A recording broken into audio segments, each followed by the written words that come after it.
I'm Tim Baines from Post Media. I'm with the General Manager of the Ottawa Redblacks, Marcel Desjardins. Let's talk about the off-season. We just recently went through the free agency period, which began February 12th. Talk about some of the moves the Redblacks made.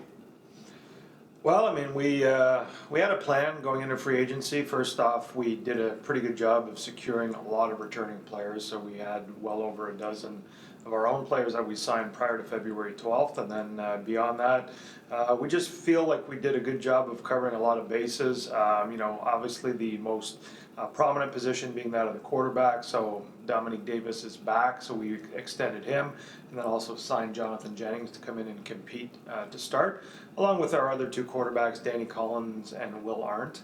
And then we filled some voids along the offensive line with depth with offensive lineman Philippe Gagnon from Laval, and then added some receiver pieces as well with Caleb Hawley, with Ryan Langford, and we just feel we're getting well-rounded now. There's an assumption out there that with losing some key free agents, that there's a kind of a money chest, that the Redblacks have room to maneuver, maybe make some key additional signings. What kind of cap space do you have left? Can you make any major moves? Well, I mean, what we did again in re-signing and extending a bunch of our own players ate into a lot of what the potential additional money would have been. So to be honest with you, I mean, with all the moves we've made and with projections in terms of how many guys we want to carry, playtime incentives, et cetera, we're pretty close to being at the cap as it is. One of the major moves, Trevor Harris moves on to the Edmonton Eskimos. Jonathan Jennings comes in, and as you said, Dominique Davis signs an extension. What do you see in Jonathan Jennings, and maybe what is it in Dominique Davis that led you to sign him to that extension? Well, the first thing we like about both of them is just their mobility, their athleticism, but also some of their decision making relative to when to run with it and when to make the throw that's required to execute the play. Both of them have proven, though to different degrees, that they can lead a team out on the field. Jonathan Jennings has had a lot of success in the past, maybe not in the most recent year, but there's a number of factors that go into that. It's not all on the quarterback. And at the end of the day, we're very comfortable with both of them coming in here and competing. Some continuity in offense. Jamie Elizondo back as the offensive coordinator. But there's going to be some changes as well. Receiver, Greg Ellingson and Deontay Spencer, who's moved on to the NFL, are no longer here. Do you have guys who can step up and fill those holes? Well, I spoke about the receivers that we signed via free agency, and we also have returning players that we like a lot. Obviously, Sinopoli amongst the Canadians, but also Julian Fioli-Gadino. We have a Marco Dubois who kind of plays a split role between being a receiver and an H-back. Noel Thomas, who played some for us last year, and Seth Coate as well.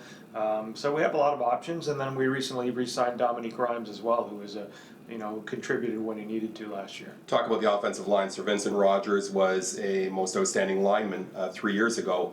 How do you fill that left tackle void? That's a bit of a question mark. I mean, we'll look at Sway, Jose Matias to play there. We'll also look at some Canadian options as well, and then we'll sign probably a couple of more American tackles. William Powell, another loss. Moses Madu is signed and has had quite a few reps there. Is there anybody else in the system we should be looking at?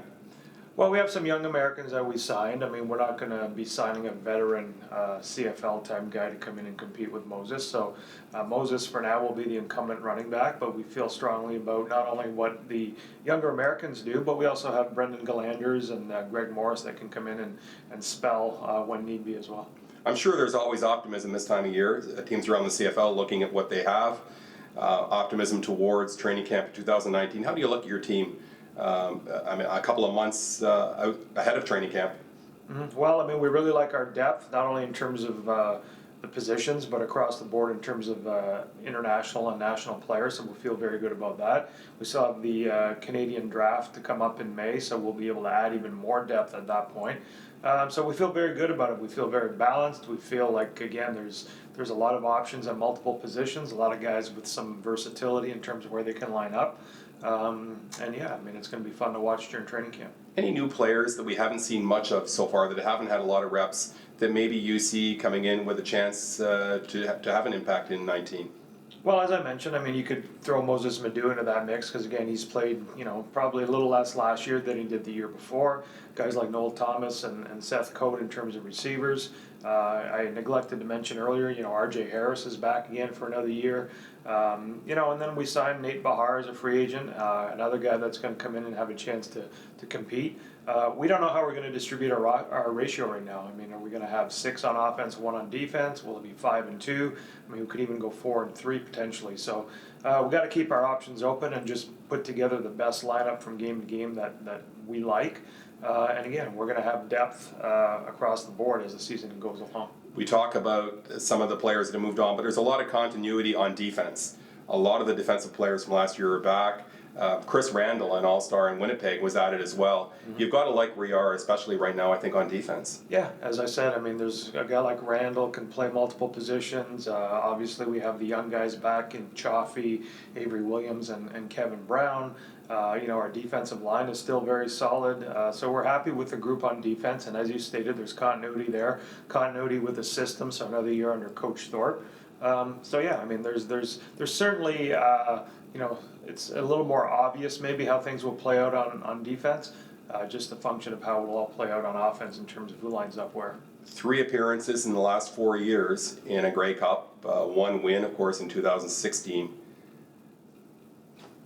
4 for 5? Are you going to do that this year? That's always the objective. I mean, that doesn't change, but a lot of things have to go right for us to get there. So we'll just take it 1 week at a time.